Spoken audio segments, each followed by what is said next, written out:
This course is presented to you free of charge by TTJ Tech Services of www.ttjtech.biz and by Stir It Up of www.stiritup.com. And remember, stir is spelled with a U, not an I, so that's STURITUP.com. TTJ Tech Services and Stir It Up are pleased to offer this course to you, to the glory of God and to the benefit of all those who listen.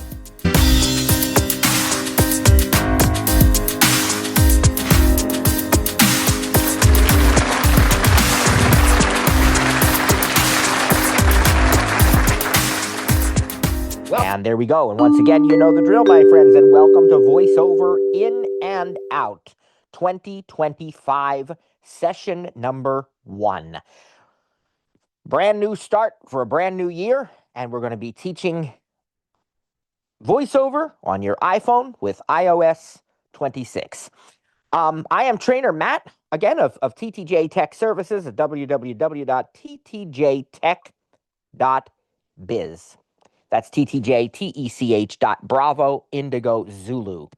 Now, first of all, the very first thing I must say before I say anything else is that this course is not, repeat, not being taught by Apple.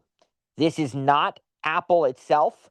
This is not endorsed by Apple, nor are we any kind of partner or affiliate of Apple. We operate entirely independently of Apple Incorporated. We have nothing to do with them as a company.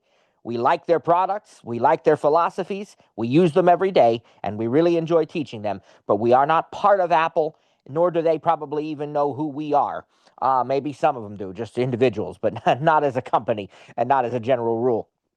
And so, having said that, I always want to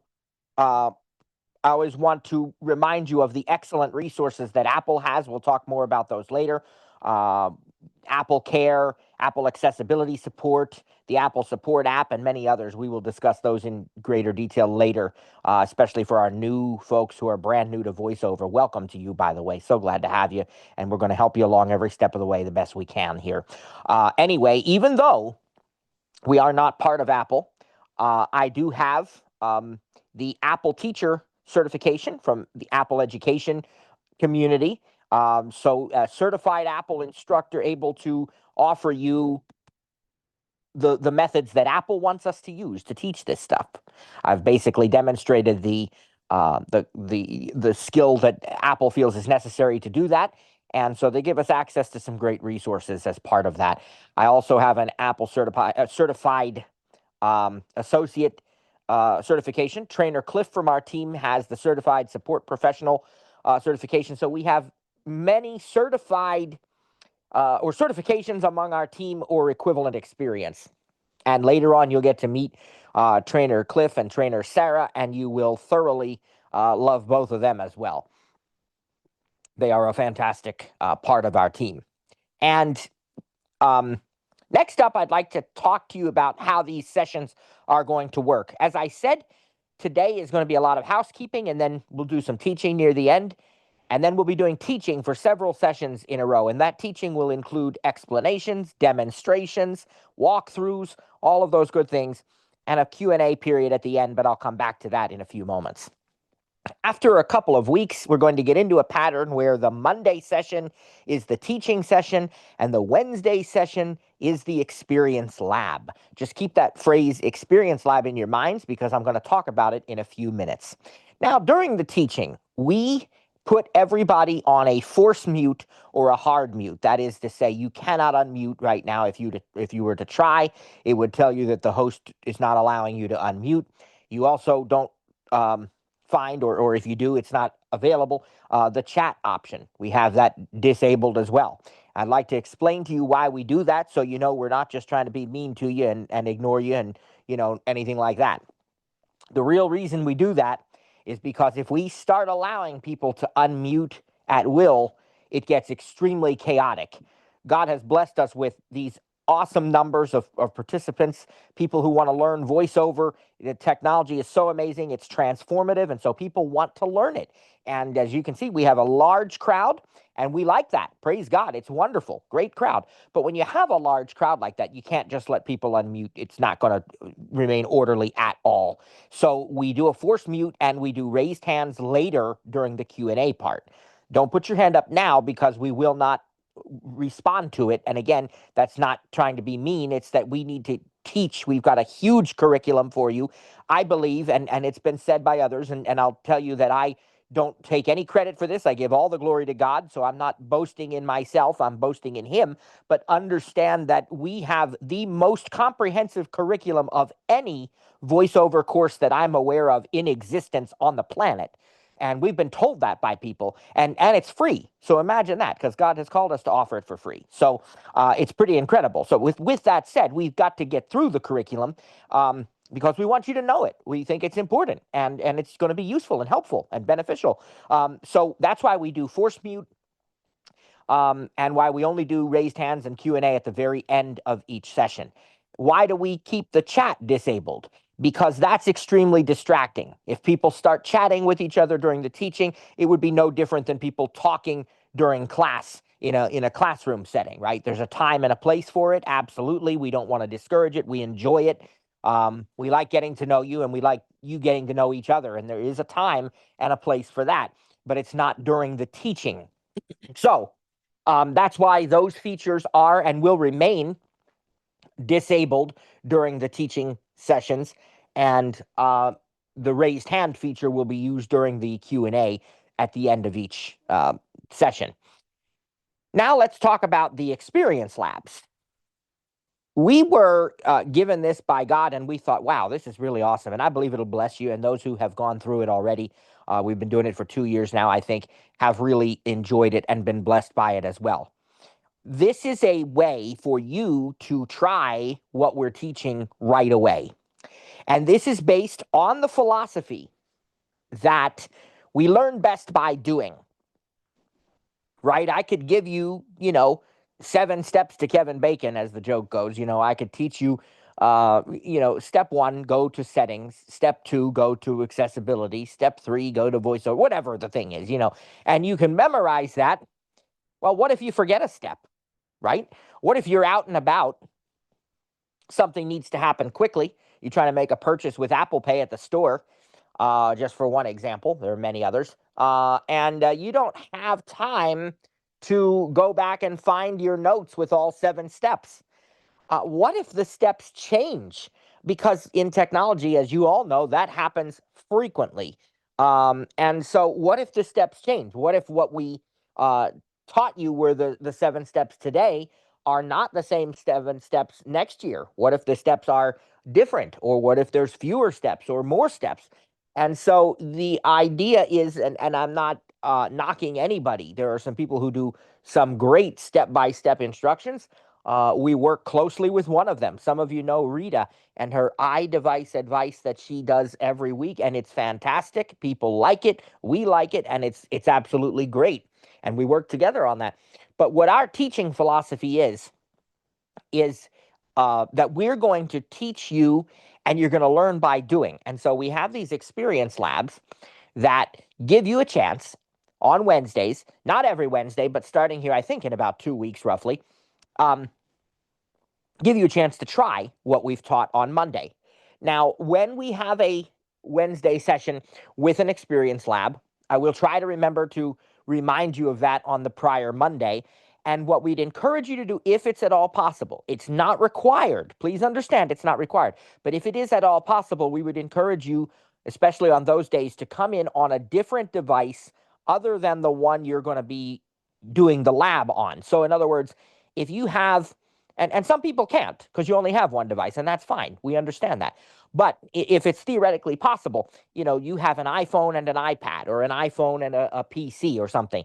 Well, come into the Zoom session on your PC so that you can use the iPhone and work with us during the session, or maybe call in from a landline or something for that day so you can use the iPhone, not from your iPhone, but from your home phone or something. You understand? So we encourage that. And what we'll do in the experience labs is we'll give you a project Many of the projects will be very loosely managed. In other words, we'll say, uh, try this or this or this or something equivalent to it, but it'll be whatever we taught on Monday, right? And we'll relate it to that, and then you'll have opportunity to choose and pick what works for you. We give you about roughly 10 to 20 minutes, just depending on the session and on the project, and we let you try it while we are either in silence, or sometimes the instructors will just talk casually and chat. There is a time where you can have some light talking, but you'll try these things, and then at the end of the trying, you will get a chance to share your experiences with everybody. Ask questions. This is how it went for me. Um, that sort of thing. So that's our experience labs. People really enjoy them, and I believe you'll be blessed by them. They occur on many Wednesdays throughout our sessions. The other thing that we have for all of you is we have Tuesday sessions. Now, we also have Saturday sessions, okay? The Tuesday and Saturday sessions are not really part of the course. They are not the actual course itself. We have those every year from September through May, regardless of what course we are teaching. And they're called Tuesdays with TTJ and Saturdays with Stir It Up. Stir It Up is our partner company, sort of.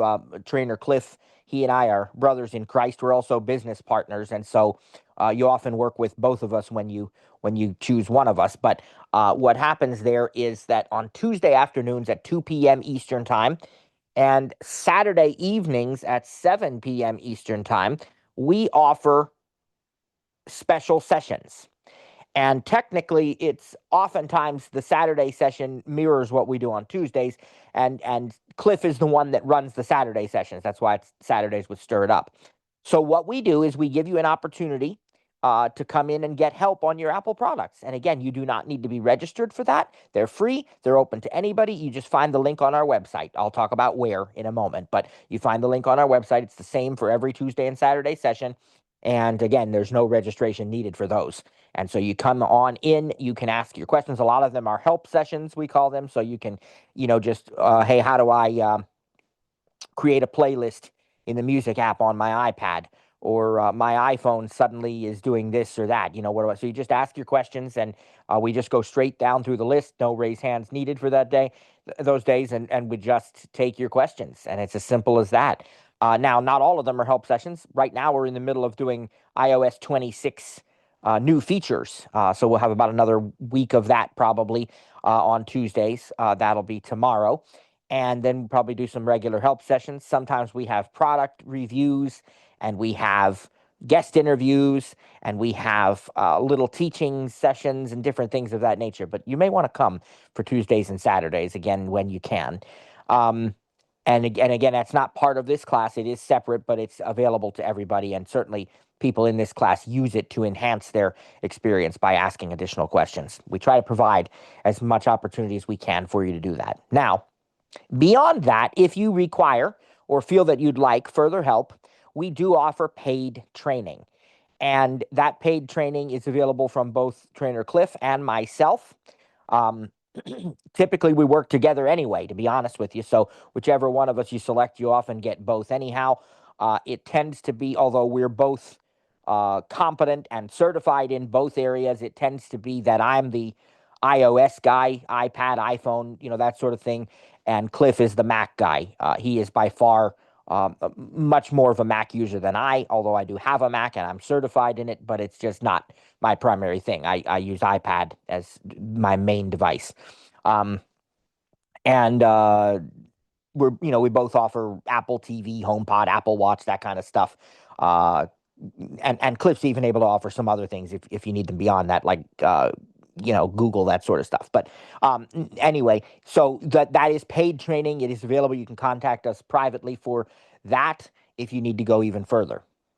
And then we have some email lists I just want to tell you about because you can get even more help. What I'm trying to build here is a way for you to get as much help as you can on your Apple devices from us.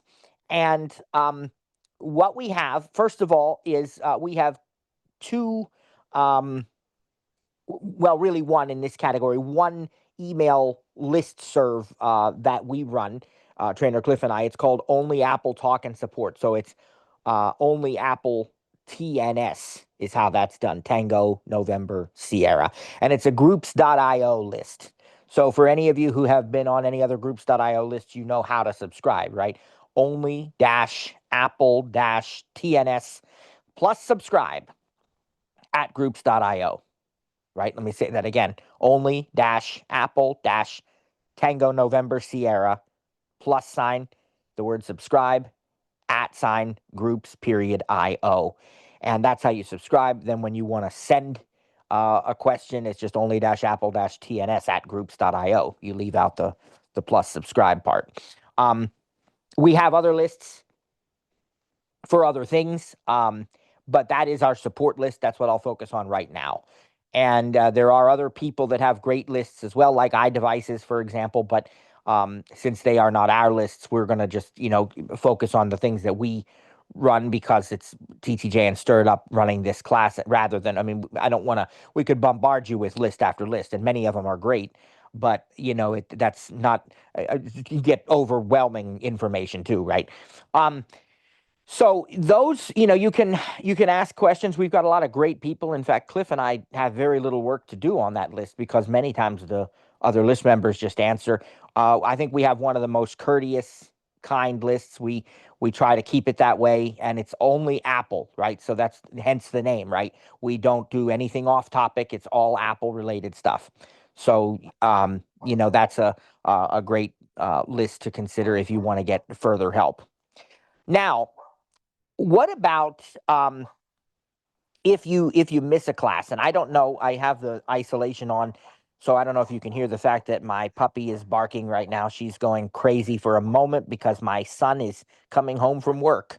And praise God, we'll see him in a minute, but she's barking right now. She'll stop very soon, basically once he gets in the house. I don't know if you can hear her or not. Anyway, so let's talk about what if you miss a course? What if you miss a session? We're going to be going basically from now through to just before Christmas, with the exception of Thanksgiving, but I'll talk about that. But, what if you miss a session? We put all of our sessions on our podcast, and that podcast is called TTJ Tech Talk. So that's TTJ Tech Talk. TTJ, Tango, Juliet, separate word, tech, TECH, and then separate word, talk, TALK. Some of you might be listening to this on there right now. Maybe you're listening later. But TTJ Tech Talk is the name of our podcast. We are available on Apple. We're available on YouTube. We're available on Amazon Echo. We're available on Pandora. We're available on Spotify. We are available pretty much on all of the major podcast platforms, and we even have an RSS feed if you can't find us where you want to find us. So search for TTJ Tech Talk, and we also have our YouTube channel you can go to, which is youtube.com/@TTJTech. But the actual podcast is on there as well. And then we do some other videos because we also do Christian teaching and family stuff and those kinds of things. But if you want just the tech, then go to the podcast. And that is available on all of the major podcast platforms. Now, we typically have the podcast session up within a day or two of the actual teaching. So you can expect that today's teaching on Monday, the 6th of October, will be available by tomorrow or the day after at the latest. And we tell people to allow up to a week, but usually we have it the same day. We just would rather under promise. We have a philosophy at TTJ and Stir It Up that we need you to understand, and that is that Jesus comes first, family, and then the business. And so please bear with us if sometimes you contact us and it takes us a little bit of time to get to you. We have lots of things that we do, and praise God, they're all good, but we do have that philosophy. It's Jesus first, family, business. So you're gonna, sometimes we don't do a lot of, if we have our gold customers who are paying subscriber customers that they do get support on later than the than everybody else, but still nothing on Sundays. We don't do tech stuff on Sunday. I make a very deliberate habit not to do any tech stuff really on Sundays of that nature, and so just be aware of that. But we do have the podcast out there, so if you miss a session, then you can always come back to it. And then the other part of that I want to tell you about is our website itself, which is ttjtech.biz, right? So it's Tango Tango Juliet and then the word tech, TECH.biz. Notice it's not a .com. It is Bravo Indigo Zulu. It's ttjtech.biz because we mean business. That's what I like to say. So if you go to our website, ttjtech.biz, there's a lot of things you'll find. One of the things that you'll find is the newsletter. And that's very important.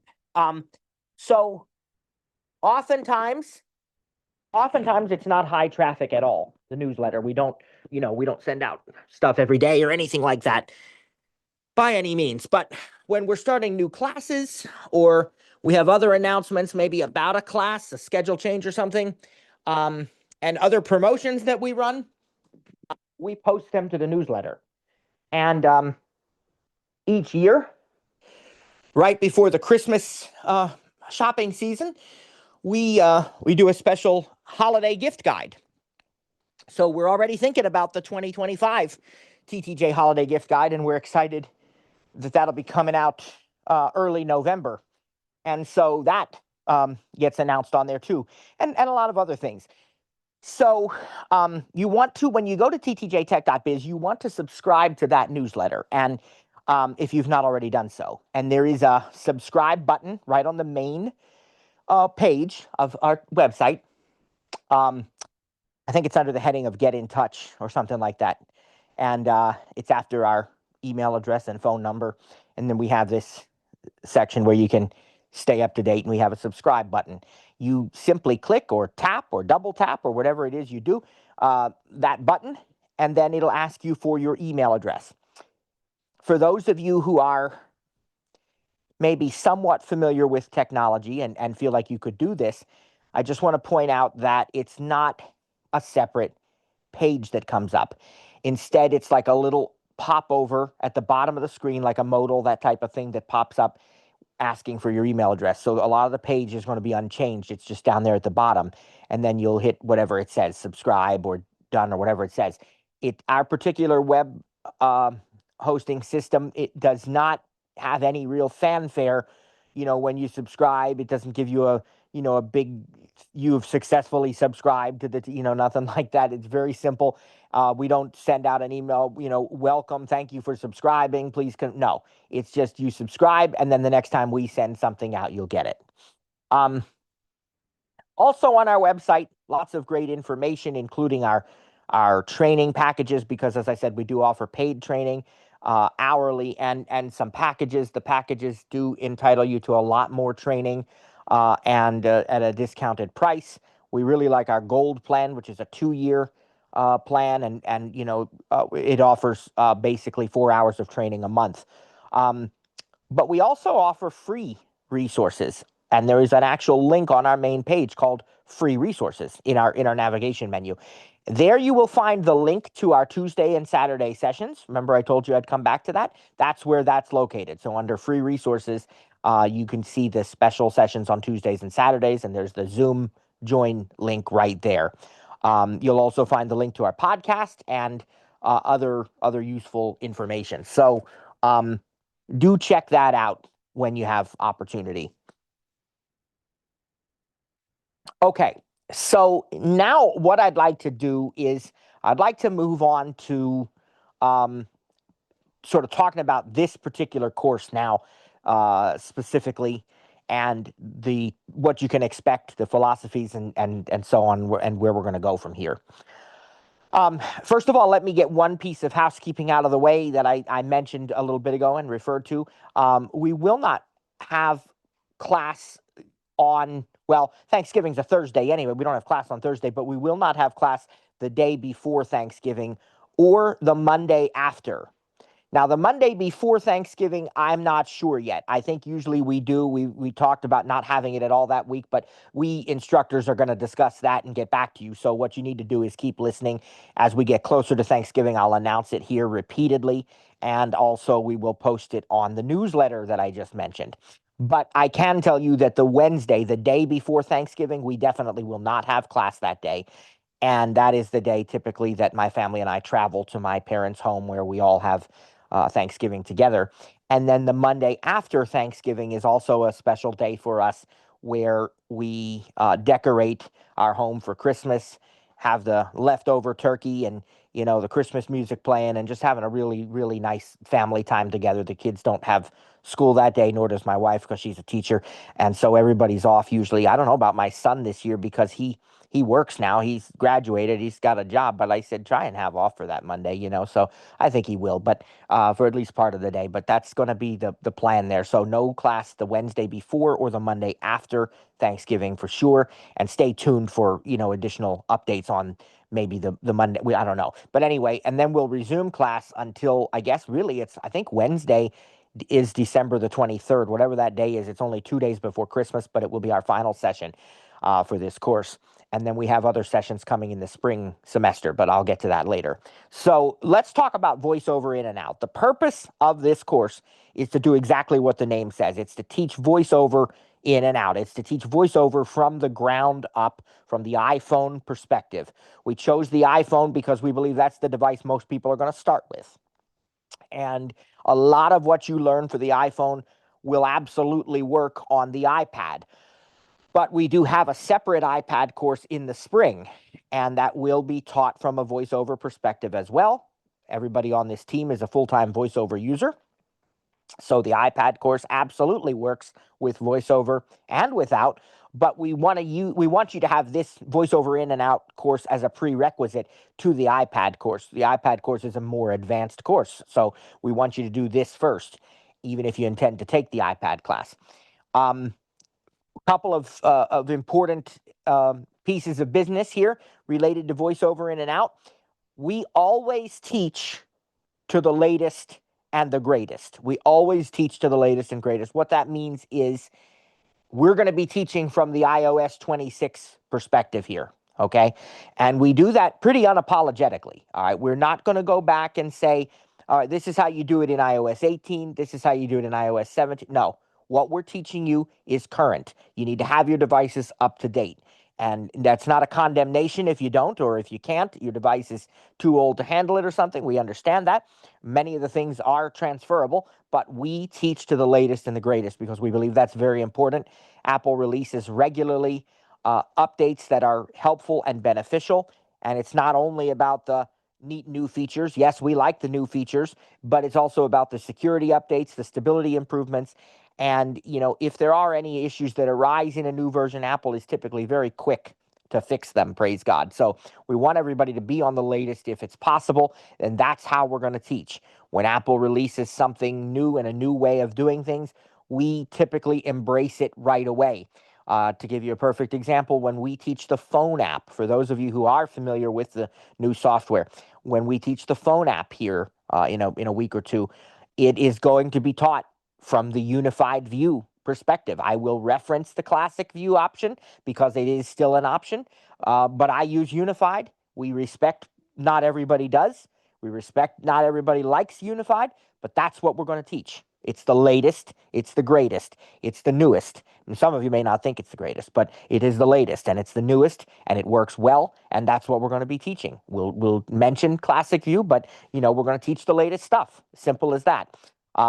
And that's been our philosophy, and we believe it's the right way to go because things are only moving forward in the tech world. They're not moving backwards, and they're definitely not standing still. So that's how we do it. Now, voiceover in and out. We began teaching in 2018. So I guess this is our 8th year. I misspoke, I think. I think I said this is our 7th, but I really think we've done this. This is our 8th time doing this.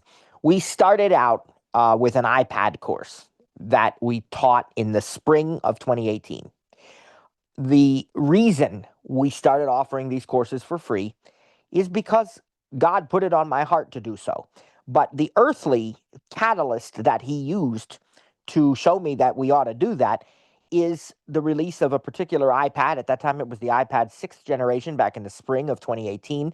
And for the sake of time, I'll not go into all the details. It's a great story, but we'll save it for another time. But the gist of it was I knew that this technology is life-changing. It is empowering. It is, it enables people, both sighted and non-sighted people, to changes the way, revolutionizes really the way that we work, play, experience many things, and create and express ourselves, and design and learn, and all of these things. And people who maybe previously had to spend thousands of dollars on assistive technology can buy these devices and do everything that our sighted peers can do. And I said, people really need to know how to do this and know what's possible. So we started out with iPad for all computing. That first year we called it replacing your computer with an iPad or something like that. And we offered that course in the spring. And boy, have we learned a lot since that time. We still have a long way to go. We're all works in progress, but man, how far we've come, how far he's brought us, praise God. But we had that first session, had that first course, and it was really an eye opener, because when we started teaching people to use the iPad, I don't know why, but we just assumed that they would already know. If they were blind, they'd already know a little bit about VoiceOver. And so we'd talk about something on the iPad and somebody asked, how do you do that? That was also when we allowed people to just interrupt right in the middle of class too. I told you we've learned a lot. And so we're teaching and somebody says, well, how do you do that? And I said, well, you use the rotor. And their response was, what's the rotor? And I was actually at a loss for words for a moment, because I realized we got a problem here. You can't teach how to do, for example, professional looking pages documents, or high quality multimedia presentations, or spreadsheets, or video editing, or audio editing, or anything else for that matter, if you don't first know how to use VoiceOver. If you are a non-sighted person planning to use VoiceOver, or anyone else planning to use VoiceOver for whatever reason, you've got to know how VoiceOver works before you can do any of the other stuff. And to try to teach them simultaneously is a futile mistake, because you got to have the background, you got to have the basis for first. And so that's where VoiceOver In and Out was born. And we started offering it that fall. So it's born on the idea that we can learn VoiceOver and then do all these other things. Now, return with me, if you will, to the concept of the step-by-step. Remember the 7 steps I gave you as an example a few minutes ago, and I said there are many reasons we don't do it that way, because what if things change, or what if you don't have time to look up the 7 steps, or whatever. Well, there's another, perhaps even more important reason that we don't do it that way. And that has to do with what I like to call the fundamentals. And we're going to come back to this topic really all course long, all season long, but definitely, especially in the next couple of weeks, next few weeks. I heard it said this way once. What are you watching when you watch the Super Bowl, or maybe the World Series, or Wimbledon, any other kind of, American Idol, whatever it is that you like, right? What are you watching when you watch those sort of high stakes championships or competitions? What the answer is, you are watching masters of the fundamentals. In other words, people who are so good at the fundamental things, the basics, they have such a good foundation that everything else just kind of falls into place. And we believe the same thing applies to the use of VoiceOver. Apple has designed both VoiceOver and iOS and the other operating systems in a way that they have really good, solid fundamentals in what we like to call predictable patterns. You're going to hear that term a lot, predictable patterns. What does predictable patterns mean? Well, it means that many times, not always, I know there are exceptions, but many times, for example, the app I want to use, it's going to have a back button at the upper left-hand corner of the screen. It just is. That's where the back button almost always is. Notice I said almost. It's going to have if it's supported in the app, if it makes sense for the app, it's going to have a new button, NEW, at either the bottom right or the top right of the screen. It may not be called new. It may be called create. It may be called compose. It may be called add, right? But it's all the same kind of thing, and it's all found in a similar location. And now, as of iOS 26, all the Apple apps and many third-party apps are going to start having their search field down at the bottom of the screen, in the center of the screen. So all of these and so many more are predictable patterns. They're fundamentals that once you learn them, they will revolutionize the way you think about everything else. And most importantly, once you learn them, what they'll do is they'll enable you to use just about any app and any website without having to relearn all the steps. I cannot stress this enough. You don't have to start from scratch, and we don't have to teach you step by step how to use a brand new app. People ask questions like, well, how do I use, the music app? I've used phone, I've used notes, I've used messages, but I've never used music. How do I use the music app? And I say in response, use your predictable patterns, right? Now, I don't mind teaching also. I mean, that's what I do. That's what God's called me to do, and I do it, and I'll show you. But that's not the point. The point is you learn those fundamentals. You can figure it out. You can figure out how to use a new app. You know how to explore and how to become proficient in a new app based on what you have learned across the operating system in the other apps. And VoiceOver and iOS are so good at predictable patterns. If you go to a Windows screen reader, you might have, 10 hours worth of tutorials that teach you hundreds of different keystrokes for each app, right?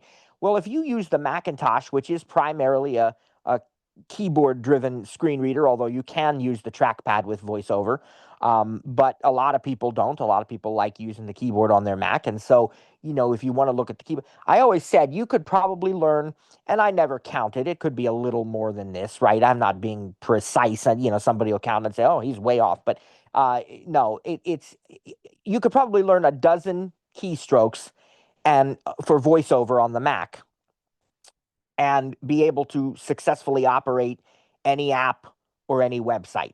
Now, there are some keyboard commands that might make it easier, and there's a lot of shortcuts, and you can do, keyboard commanders and crazy stuff that Trainer Cliff, we call the keyboard king, he knows all of those and he does all that stuff.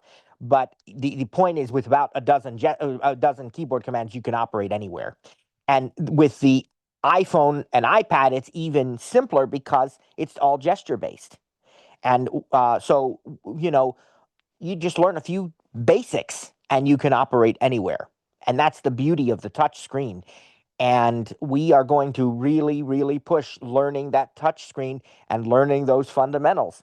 Now, some of you are thinking, well, aren't you going to talk about Bluetooth keyboards on the iPhone? Yes, absolutely we are. But we're going to save it for almost the end of the course because we believe that you must have a basic understanding of the screen layout. See, VoiceOver is designed, and I don't want to speak for Apple because, again, I don't work for Apple, right? But what it certainly seems like is that VoiceOver, more than any other screen reader, is designed to give you the same experience as your sighted counterparts, your sighted family, your sighted friends, your sighted coworkers.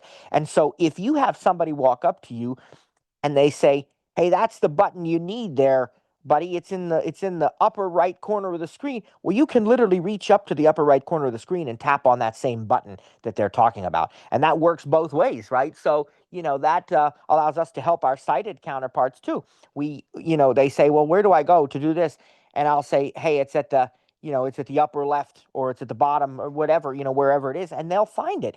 And I may not know until somebody describes it to me because I am totally blind at the moment. I can sometimes imagine because these are kind of predictable too. Like the settings button might be a gear icon, right? or a wrench, or the new button might be like a pencil, or there are different types of things that it could be. But I might know that, but I might not always, right? So I might say to a sighted person, I don't know what the button's called. VoiceOver is saying add, and it's in the upper right corner, but I don't know what the button looks like for you. But they'll say, oh, okay, it's that button that has and then yeah, that makes sense, right? So we can communicate and really speak the same language a lot more easily than we can with a screen reader that doesn't do that doesn't take those things into account. But part of that is very simply because it is a touch screen. And the whole point of the touch screen is you touch what you want, and it gives you what you expect, right? That's why, whether you are 2 years old or 102, you can easily learn to operate these devices. And so many people are. And it's really not much different with VoiceOver. There's, some different things we have to learn, and some challenges that have been overcome, praise God, by, some really cool, unique VoiceOver features like the rotor that we'll talk about next week. But you get the idea that all of this is beneficial. So we learn and we teach in this course the fundamentals so that you can learn how to operate your devices using VoiceOver. And then we will go into specific apps, but we will be teaching those kind of again from the perspective of the predictable patterns, right? So we have different kind of apps you're going to find out. We have what are called tabbed apps. I mean, that's what I call them. I don't know what they're. But a tabbed app has, let's say, tabs across the bottom of the screen. A great example of that is clock. Another great example of that is phone. Yet another example of that is music. And these apps have tabs across the bottom of the screen. Whatever tab you select affects what's on the rest of the screen, right? We have list apps. And I don't mean like list making apps. We have that too, like with reminders. We're going to show you how to make a grocery list in this class, believe it or not. It's going to be awesome, among other lists. But that's not what I mean when I say list apps. What I mean by list apps is apps that present their information in a list. That would be like messages and mail. You have a list of conversations, a list of messages and message threads, and you open one up and it gives you all the content. And then, you have a way to create your own, and those sorts of things, and multi-select and all that. So all of this stuff is predictable patterns. There's only so many ways. Now, you can get some really unique apps that can be designed not to conform to any of this stuff, right? Some really graphic games and stuff like that. But for the most part, there's only so many different ways you're going to see, and Apple makes it easy for developers to conform to that. And that also helps the accessibility for those of us who do use VoiceOver, because a lot of third-party apps are accessible without the developer really even having to go out of their way to try. Now, they can go out of their way to add unique labels for buttons, and they can add additional rotor actions that are specific to that app, and really cool things if they want to take the time to do so. Apple certainly does in its own apps, right? That's why that's one of the reasons that Pages is better for a VoiceOver user than Microsoft Word or Google Docs.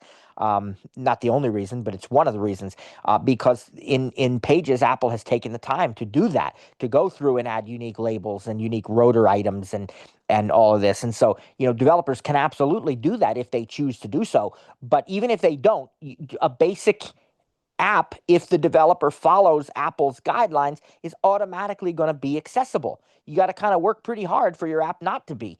And so it's not that they do that deliberately. I didn't mean it that way, but more in humor than in reality. But you see what I'm saying? If they follow just the same thing, if they follow the patterns, their app is going to be accessible. And so that's one of the beauties of this, and we're going to teach you that, and hopefully you're going to experience it and appreciate it um, in the weeks to come. All right, now I do want to start some teaching today. Before I do, I'm going to take one more look and see if either of our other instructors is here, so that we can say hi to them as well. But then I will start teaching. Let's see if we have either Sarah or Cliff, or both.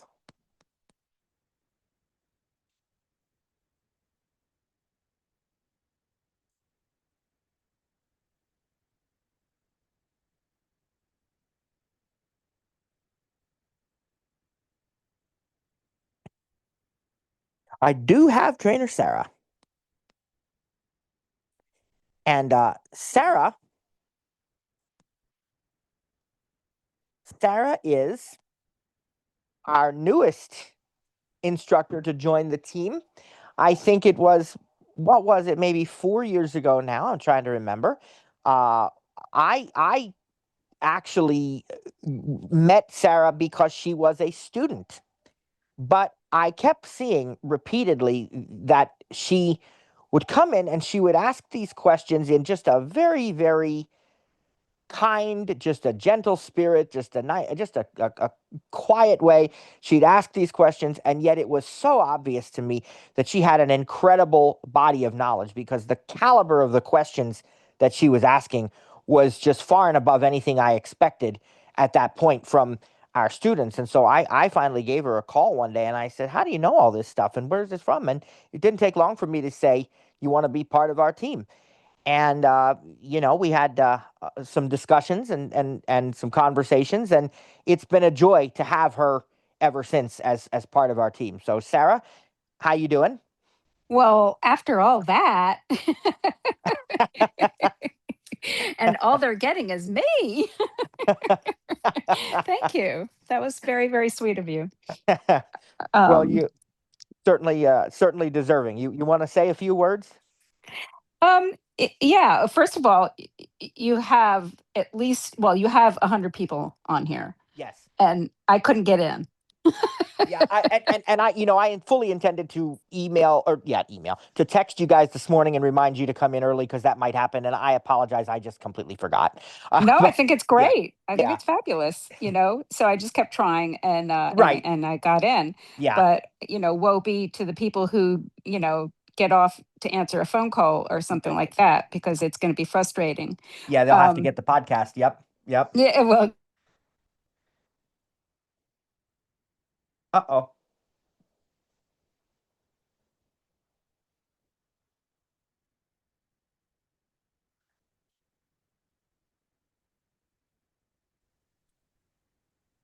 uh-oh. Oh, there you are. Are you back? Yeah, I'm here. Okay. I don't know what happened. I just kind of couldn't hear you for a minute. I don't know if anybody else did. I don't know. Oh, I don't know either. Well, we Well, I'm got you here. now. So yeah, Yeah, I couldn't hear you. Um so I mean I never of course remember the words for it, but the fundamentals, I'm like, that thing that Matt always talks about. Um but the fundamentals are an excellent way of describing them, and then the predictable patterns, and then of course I use what Rita always says, which is you nose through, you right, know whatever issues it is that you have, or whatever direction you're trying to get to in whatever app it is.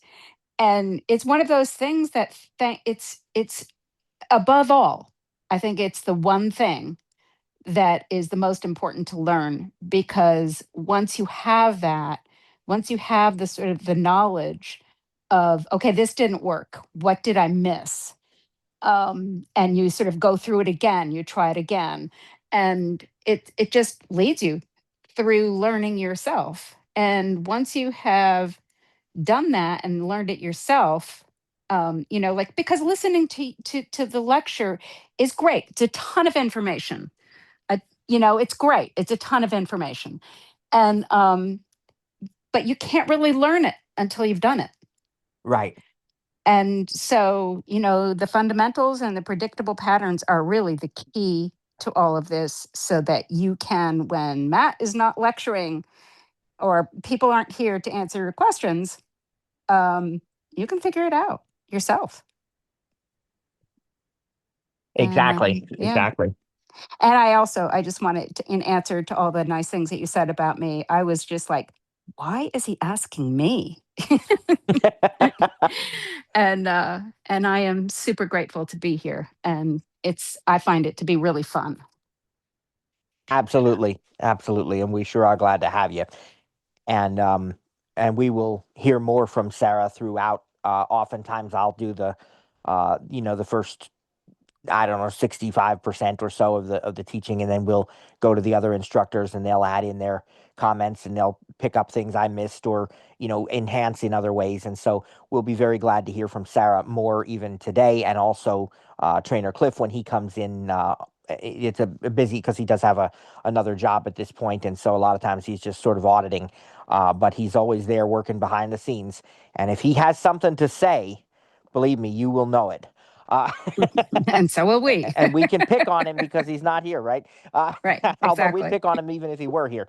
Um, uh, He returns the and he favor. would return absolutely. Yes, definitely. So we'll get to know Cliff, but I will take just a few minutes to start a little bit of teaching today, and then we're really going to hit the ground running on Wednesday. Don't forget our special Tuesday session tomorrow as well. Um, I want to give you some of the most basic fundamentals today.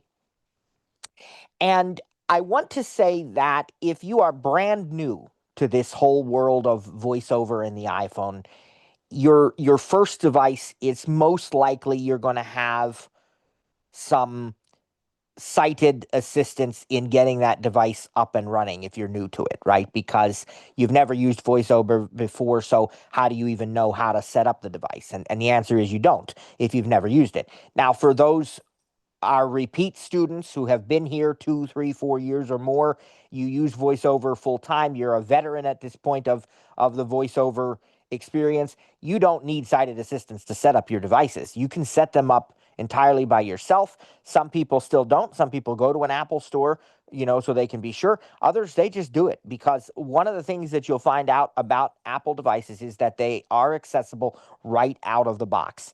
And so if you pick up a brand new iPhone that you ordered from Apple or Best Buy or AT&T or anywhere else, and you turn that on, and the power button is the single button on the right-hand side of the phone when you're holding it, right? You press and hold that for a few seconds, and you'll get the Apple logo if you can see. If not, you just maybe count 3 or 4 seconds and then let the button go. There is a power on sound that you can enable, but I don't think it works right out of the box. You have to turn that on later. But you hold the button down for a few seconds and then let it go and wait about another maybe 30 seconds. What you now have is you have a device that's ready to be set up and it's showing all the different languages on the screen and stuff like that. But if you find that same button on the right hand side, that one single button near the sort of the upper upper half of the right side of the iPhone, and you press that button 3 times quickly, we call it triple click. That's going to turn VoiceOver on. So right out of the box, you can triple click to turn on VoiceOver, and then you can use VoiceOver to set up your device.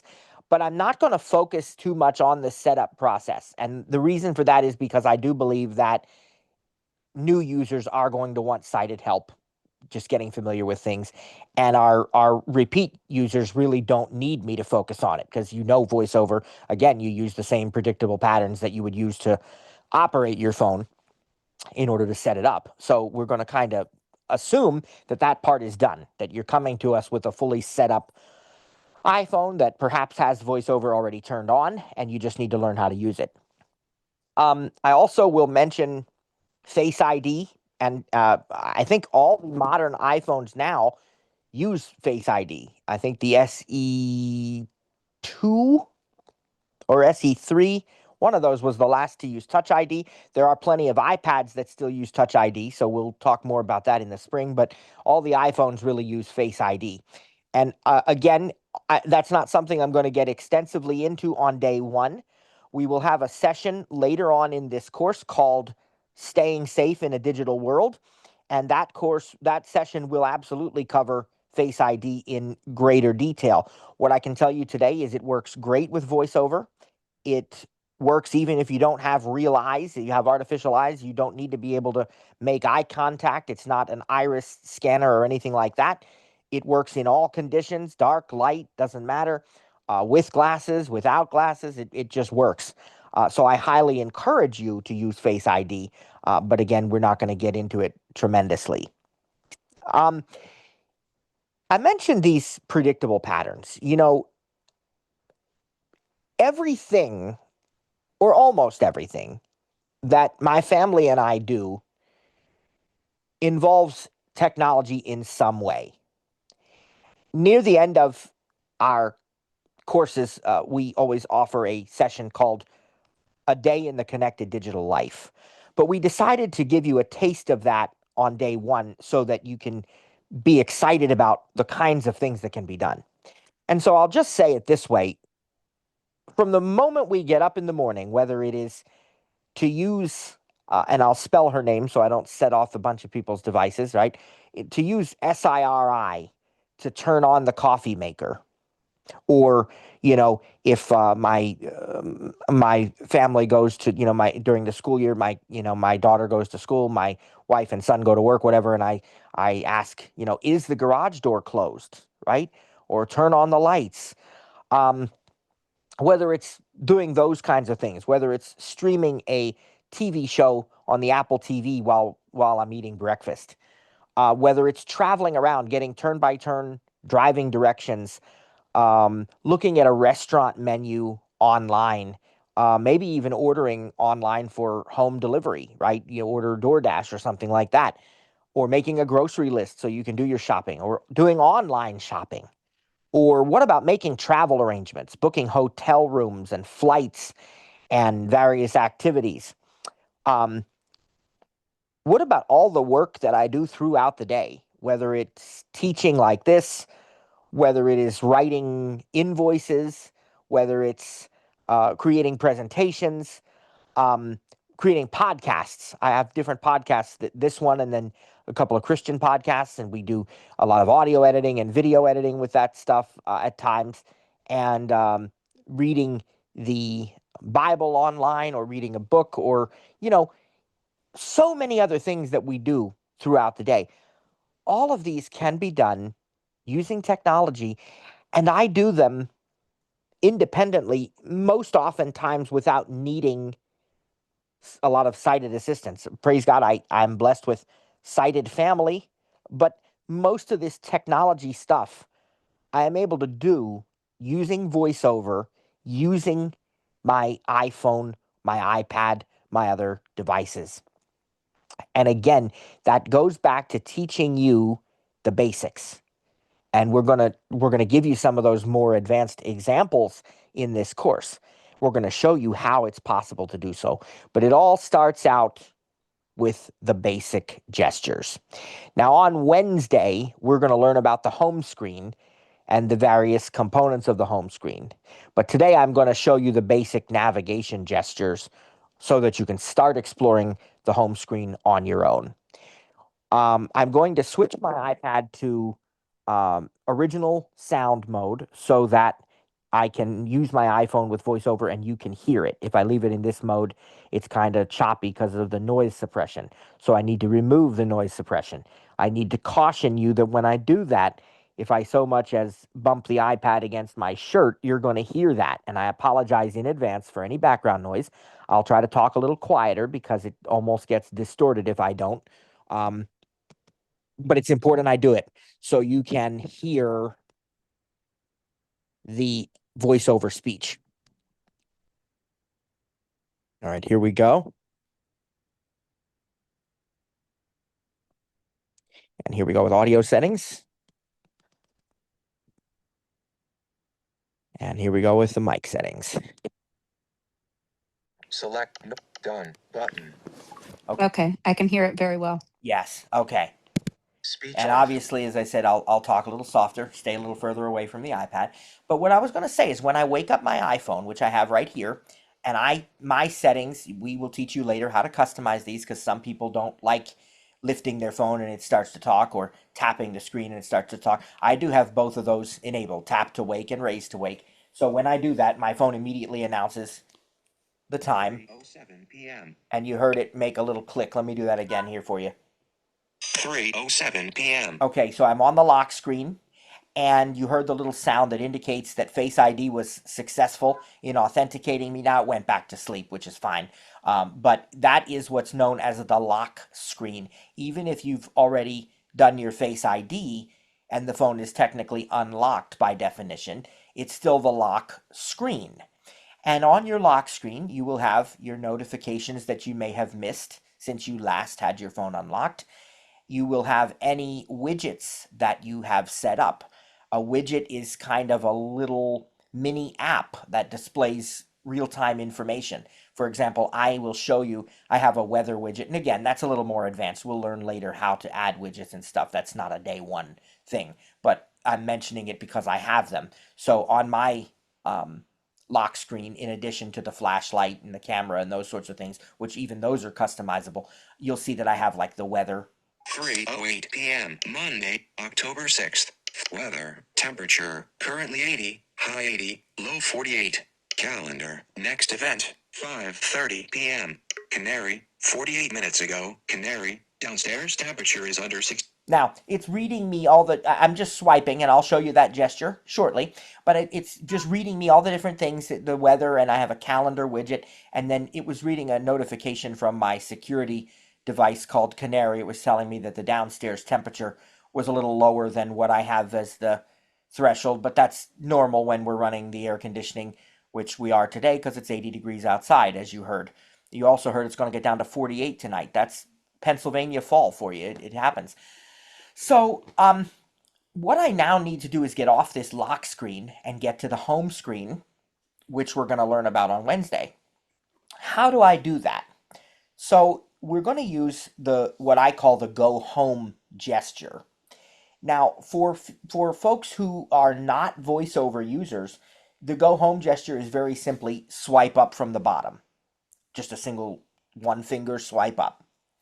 And by the way, if I don't specify a number of fingers, that means it's one finger. I'll try to remember to specify, but if I don't, like if I just say tap that icon, that means one finger tap. All right. If I need you to use more than one finger, I'll tell you.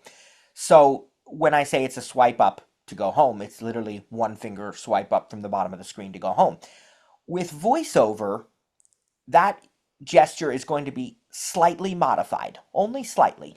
And it's because we need to make sure we're swiping up from the correct place on the screen or it won't work. So what Apple has done brilliantly is they've incorporated what I like to call a little blip sound at the bottom of the screen. When you touch the correct place on the bottom edge of the screen, you hear this little boop, just a little blip sound. As soon as you hear that sound, you keep your finger down on the screen. You do not lift it. But once you hear that sound, you know now that you can swipe up. And how far do you swipe? Well, Apple put a second blip sound in there. So when you hear the second sound, then you lift your finger. And I'm going to demonstrate this. Let me unlock the phone again. Now, first of all, if I touch the bottom in the correct place, you heard that little blip. Hear that? Okay. Once I do, I'm going to keep my finger laid down and I'm going to swipe up to the second sound. And I know that means I can lift my finger and I'm now at the home screen. I got to unlock it again. 3:11 p.m. All right, here we go. And there we go. Music, beach/road trips, Matthew Vollbrecht. And I am on the home screen, but my home screen also has widgets. And again, we'll learn about those later. Right now, it's on a music widget. But you see, that is how we went to the home screen. Let me do that one more time. I'll push the side button to lock my phone here. Remember, the side button is that single button on the sort of upper half of the right side of the phone. If you've got a newer device, you may have a second side button far lower than that, which is the camera control button, but we're looking at the upper one. And this is opposite of where the volume buttons are, so it's the opposite side of the phone. Again, I will press that. I'll unlock my phone first. 3:11 and p.m. we'll do it again now. Touch the bottom, swipe up. There we go. We're home. Music. Okay, so now we are on the home screen, which we're going to learn more about on Wednesday. But I just want to teach you a couple very, very basic gestures that our brand new users will be able to start playing with this once they learn these. Anywhere you want to touch on the screen, you just tap with one finger. I can just tap anywhere and VoiceOver will announce what I have tapped on. Now, it might be that I don't tap on anything and then I just hear a little sound.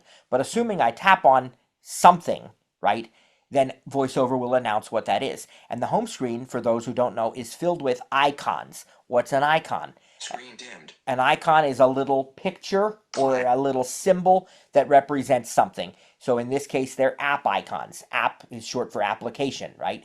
And it are apps on our home screen like mail and messages and music and photos and Safari. and any third-party apps we install. All these apps have icons, and the home screen is filled with them. So if I tap somewhere randomly, App Store. Double tap to open. Reminders. Double health. Double tap to open. so what I'm doing is I'm lifting my finger and I'm just tapping randomly on the screen. That is perhaps the most basic voiceover gesture. Just a one finger tap or a single finger tap. And that's going to just bring me to a particular icon or a button or whatever it is that I tap on. Now, when I first heard that Apple was adding VoiceOver to the iPhone, this was back in 2009, I have to admit, even though I was a full-time Mac user by that point, Screen dimmed. I was extremely skeptical because I envisioned wandering around aimlessly on a touchscreen, randomly activating icons I didn't mean to activate, and just getting into a mess. Because how does a blind person use a touchscreen? But Apple has completely solved that, praise God, by what we just saw. You see, if a sighted user who does not use VoiceOver taps once on an icon, as we just did, it opens the app, or it activates whatever they tapped on. For us, that doesn't happen because that wouldn't work very well. We need to know where we are before we open it, right? So the one finger single tap for a VoiceOver user is going to simply bring focus to whatever you tap on. Not true for a non-VoiceOver user, but absolutely for somebody who has VoiceOver on. It brings focus to that particular thing they tapped on. And sighted users can actually see this. If you're looking at the user's phone when they have VoiceOver on, there is a thing called a VoiceOver cursor. And what that does is that sort of now acts as the go-between from your fingers to the icons, right? And so when you touch something, it brings the VoiceOver cursor to that particular item. It looks like a little rectangle, and that rectangle highlights the thing you tapped on, and that now means that item has focus. So now, what if I want to open that app? Well, you actually heard the VoiceOver hint. It said double tap to open. And what that means now is I can one finger double tap. It's got to be a quick tap. You can adjust the speed later in your settings, but basically think of it as tap tap real quick with one finger. And that's considered a double tap. And that will open whatever it is that has the focus. The nice part about a double tap is it can be done anywhere on the screen. You don't have to make sure your finger is in the exact same position because the app that you single tapped on retains the focus as long as you don't do another single tap or some other gesture to confuse the matter. But if you just immediately double tap, it can be done anywhere. Again, it's a one finger, very quick tap tap. If that's a problem for you, you can do what's known as a split tap, which is like one tap with maybe your index finger on the left hand and then an immediate tap with your index finger on the right hand. I don't do that, but you could do it as long as you do it quickly enough. So let me show you. 3:16 p.m. I don't have a very long auto lock threshold. It locks after about 30 seconds unless I'm looking at my phone specifically, but that's why I have to keep unlocking it. But you can change that. So if I tap on settings, Search. Settings. Double tap to open. notice double tap. So now I'm going to very quickly tap tap anywhere on the screen, and it opened. Settings. And now I'm in settings. And then if I want to go back home, remember that gesture, tap on the bottom. When you hear the correct noise, swipe up to the second. What if you don't hear the correct noise, by the way? What if I did this? Nothing. Accessibility. Nope, not low enough. You just need to go further down, kind of near the very center bottom of the screen, and swipe up. Music. Now, we're going to learn just a 3:17. couple more things. Got about maybe 5-10 more minutes of teaching here, and we'll see if there's any questions. But a couple more real quick things. You can imagine that this is still rather haphazard, right? If I'm just randomly tapping on the screen. Yes, it works, but it's probably not the most efficient way to get around if I can't see the screen, right? And that's why we also have the one finger swipe gesture.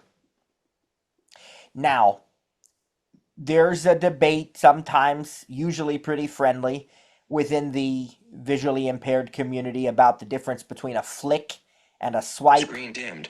And whether a flick is up and down, a swipe is left and right, whether it's the same, whether it's different. According to Apple's documentation, and again, I'm just going by the documentation, the terms are completely interchangeable. Okay, they are completely synonymous. Direction doesn't matter. Sometimes you can say flick up, sometimes you say swipe up. It is no different. It's exactly the same. So for the purposes of consistency, I'm just going to use swipe for everything, regardless the direction. Okay, so when I talk about a one finger swipe gesture, we are talking about swiping from left to right or from right to left. That's going to be the most complete, most comprehensive way to investigate the entire screen. You could start by touching the top left of the screen, and we won't talk about the status bar until Wednesday, but that's really high up on the screen. We'll get to that on Wednesday. But you could start, upper middle of the screen on the left, and then start swiping with one finger to the right. Just repeated swipes. And each time, you're going to move to the next element on the screen. And when it gets far enough to the right, it's automatically going to wrap to the next row of the screen. For example, the home screen, again, I told you we'd learn about it on Wednesday, but I need to just explain one thing today so you understand. The home screen is set up like a grid of rows and columns, right? So you have, let's say, I think is it 5 or 6? Let me see. News. 1, 2, 3, 4, 5, home, 6. wallet, No. settings, search, There were 8. clock, mail, Is that right? camera, mail, clock, remote, map, weather. No, there are 4. There are 4. I missed a little sound there. It makes a I sound was going to say, you've yeah, got I a very was like, different. wait, what's going on? Right. That was my thought too, Sarah. Yeah, no, there's 4. There's 4 icons across the screen. So if I swipe to the right and I get to that 4th icon, if I swipe one more time, it's going to go down to the next row, far left icon. So we keep moving, swiping right, left to right, I should say, and we go to the next item. You can reverse that. You can swipe right to left, and you're going to go backwards through the items on the screen. So let me just pick somewhere to start and show you this. Mail, 17 unread emails. Double tap to open. Okay, and I think that's the first icon on that row. Mail. Yep, it is. And I have 17 unread. That's what's known as a badge. The badge tells me there's something that needs my attention, so it's got 17 there. If you can see it, it would have that badge count. But it's a 17 unread emails. I'll have to check that after class. And then if I swipe once to the right, I'm not tapping now, I'm swiping. Clock, 3:20 p.m. Double tap to open. That's my next icon. If I swipe back to the left, I'll get mail again. Mail, 17 unread emails. Double tap to open. Let's swipe to the right a few more times. Clock, reminders, maps. Double tap to open. Maps is the far right icon on that row. When I swipe to the right again, it's going to move to the next row. And I don't know how well you can hear it with Zoom, but you should hear an extra little sound beyond this, just this click. Remind maps. See, you'll hear an extra sound Double now. tap to Watch open. this. Weather. Okay. Double tap to open. Hopefully you heard that. And that showed Not really. Oh, couldn't you really? Okay. Not really. Well, on your own device, you will. And so when you swipe to the next row, it's going to give you that extra little sound. But again, there's 4 icons per row here. And the real point of this is not that. It's just that when you swipe left to right, you go to the next item on the screen. And when you swipe from right to left, you go back to the previous item on the screen. So this, along with the basic tap gesture, brings focus to whatever you tap or swipe to. And then again, anytime you want, you just double tap. Weather. So there's weather. Double tap to open. We'll just double tap it. Weather. Home, Everett, 80 degrees Fahrenheit, sunny, high, 80 degrees Fahrenheit, low, 48 degrees Fahrenheit. Heading. Now, I can use that exact same principle here in the weather app. I can swipe from left to right. I know that if I swipe back to the left, I'm at the top, and I just know that because of the where it puts me. I'm at the very beginning. So if I swipe to the left, there's a boundary. Home. See, Everett, I can't go any further to the left. But if I swipe to the right, I can keep going now. Hourly forecast. Sunny conditions will continue for the rest of the day. Wind gusts are up to 8 miles per hour. Swipe to the right. Now, sunny, 80 degrees, button. To the right. 4 p.m., clear, 80 degrees, button. To the right. Toolbar, show Okay, 10-day and from you hourly. see, 5 p.m., clear, 79 degrees. back to the left. 4 p.m., now, sunny conditions. Okay, so that's how that works. Left to right moves to the next element or the next item on the screen, and then right to left moves back to the previous item. And again, you can one finger double tap on anything to activate it. That is the activate gesture. I'm going to go home here.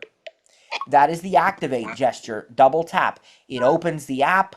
It presses the button. It selects the toggle. It enters a character on the keyboard if you're on the on-screen keyboard, which we are going to learn about, but not today. You know, if you're on the letter A and you double tap, it inserts the letter A.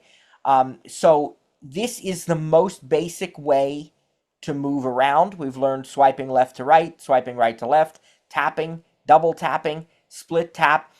Not going to teach you much more today because we're going to really hit the ground running on Wednesday. We don't want to do too much in one day, but I will say we are not learning the up and down swipe yet. That's going to come with the rotor in a week or so.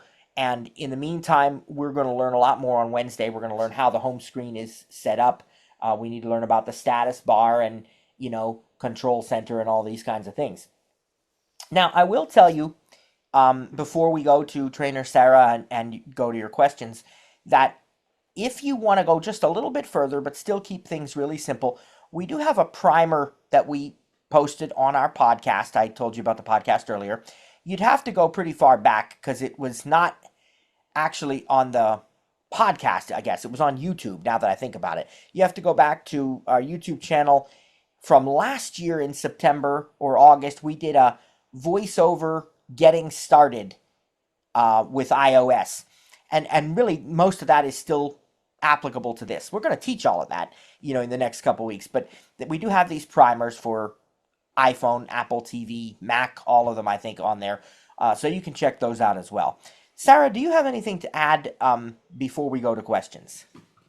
No, I don't want to complicate things, and it's just, you know, I like that people are just learning the first few gestures just to understand it, and I'm sure there's many people on this call who already know it and just are here to learn more. Right. But this is very basic, and for people who have just started, it's good to get sort of the concept and philosophy of, you know, navigating around your device. Exactly.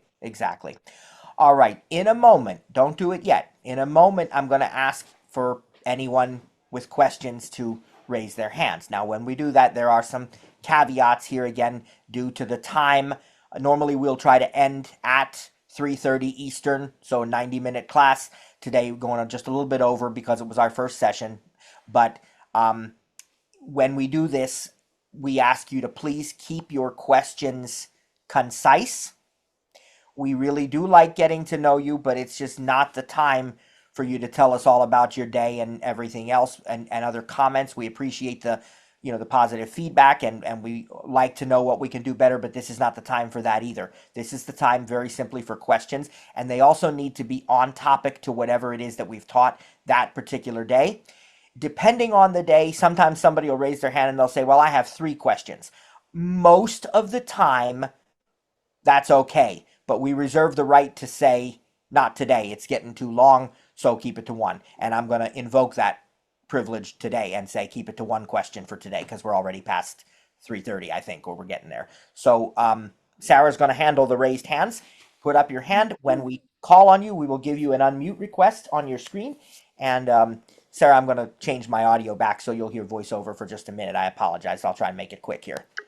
Okay. Rita, you probably know already. I unmuted you.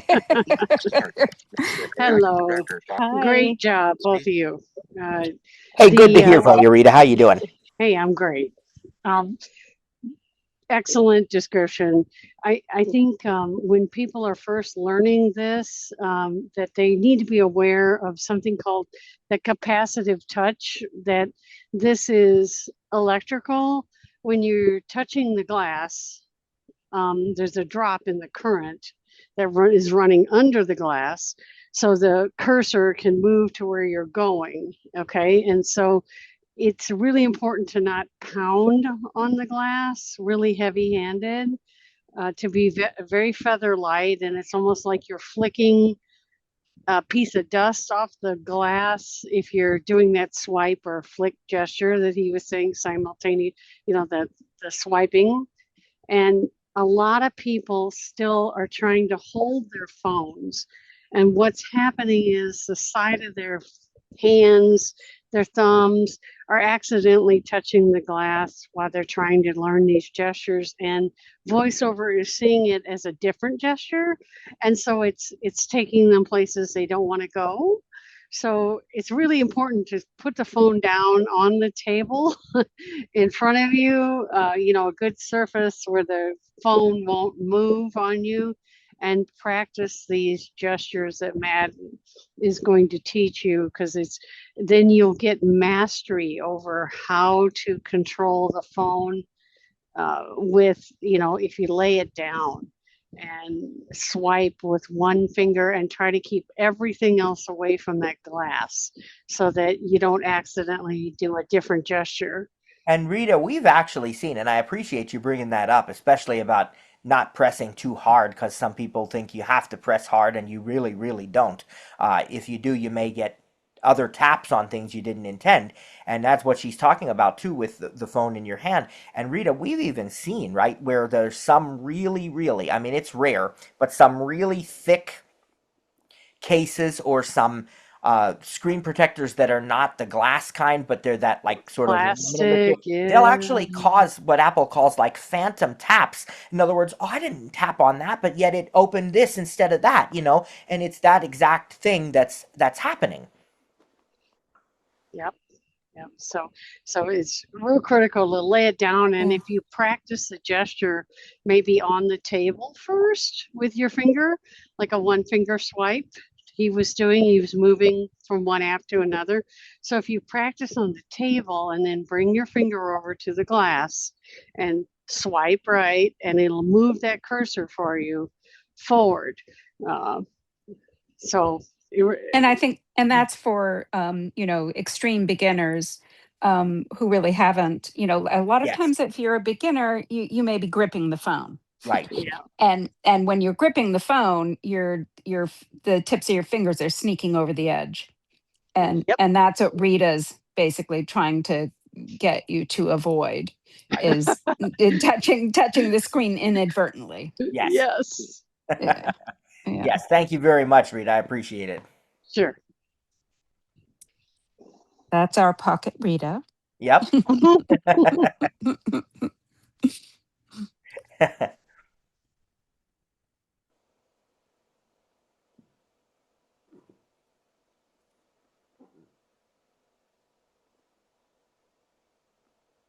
Malik, you can unmute now.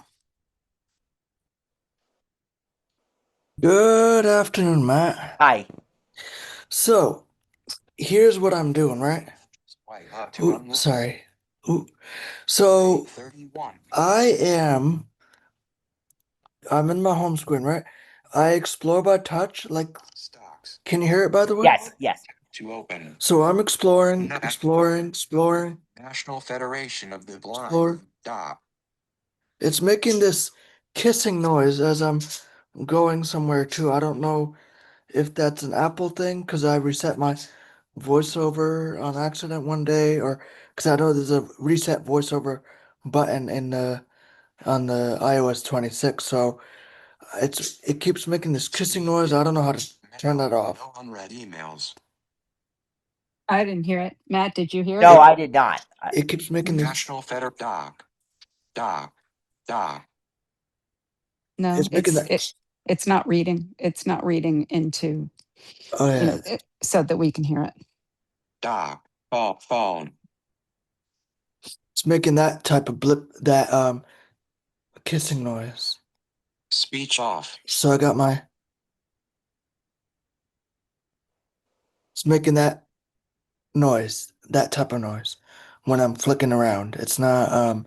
Is there a way to turn off that that type of noise that you hear I that. don't know if I'm really even hearing what it's doing. You could come to our help session. We probably got to keep moving because we got a lot of folks, but I would Okay. say maybe come to our Tuesday or Saturday session.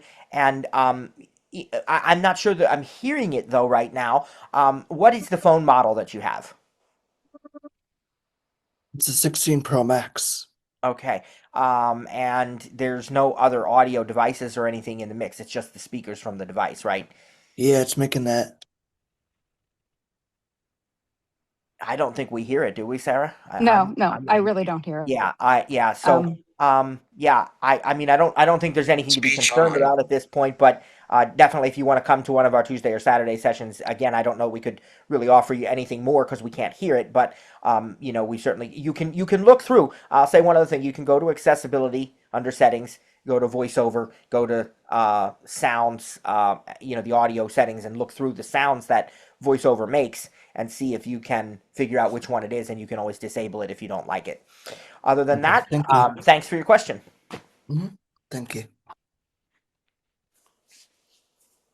okay, Jeanette, you can unmute. So if you could repeat your YouTube channel, and I know you said not two questions, but just a clarification. Help is not available tomorrow? It is. We're primarily focusing on new features of iOS, but you can, there may be time for other questions because that is what our Tuesday sessions often are. So you can come, yeah. Because my question it's going to be really important for like just being able to function at all with VoiceOver. So Well, come on into the help session tomorrow. We'll do what we can. Okay. And as far as the YouTube channel, the name of the YouTube channel is TTJ Tech.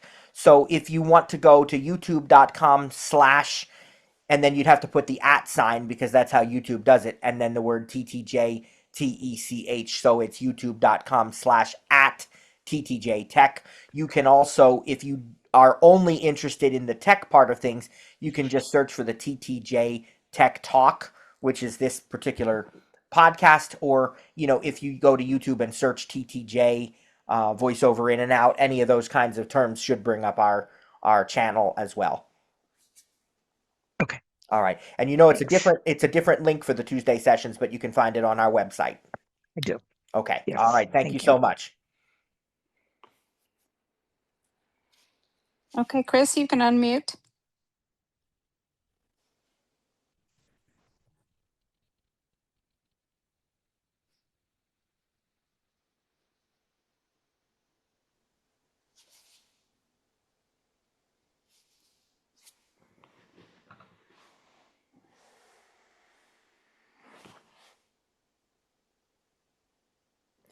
Okay, try it one more time.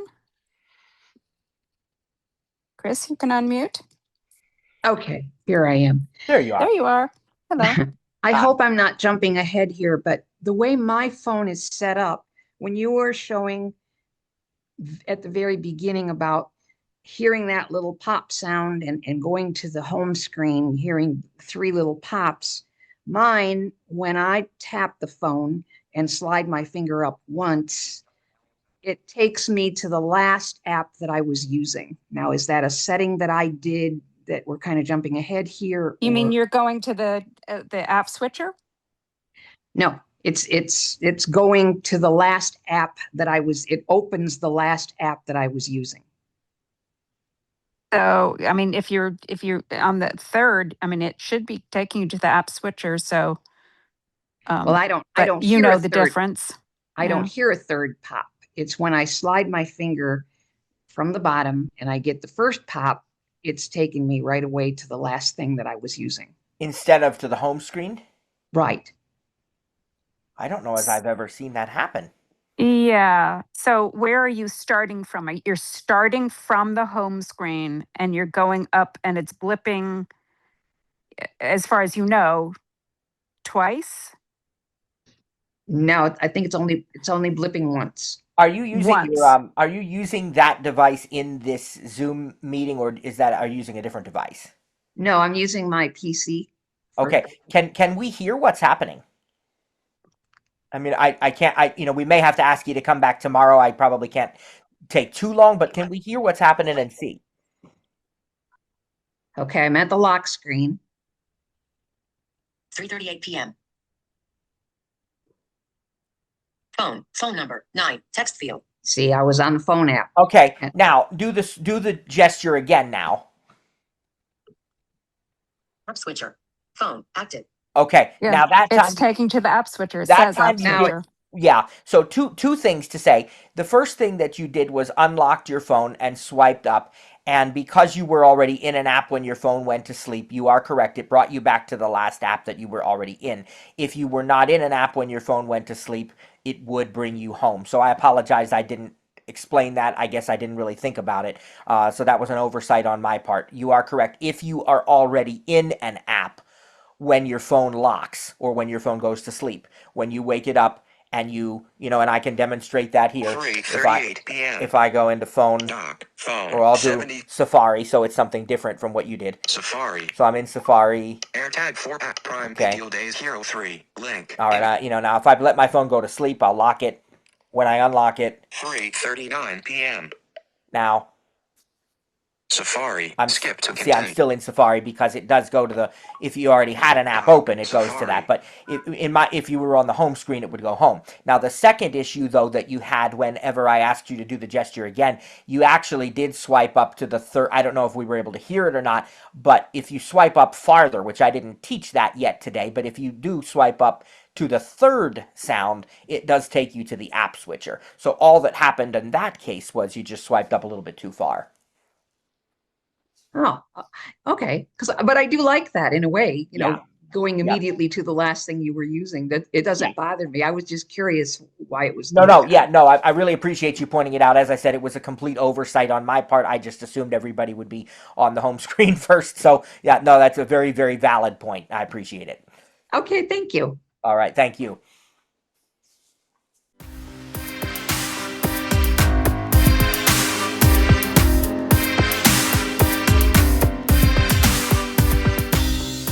Thanks for joining today's session. Didn't get your question answered? Have an additional comment or feedback? Email us info@ttjtech.biz or info@stiritup.com. And remember, stir is spelled with a U. That's STURITUP.com.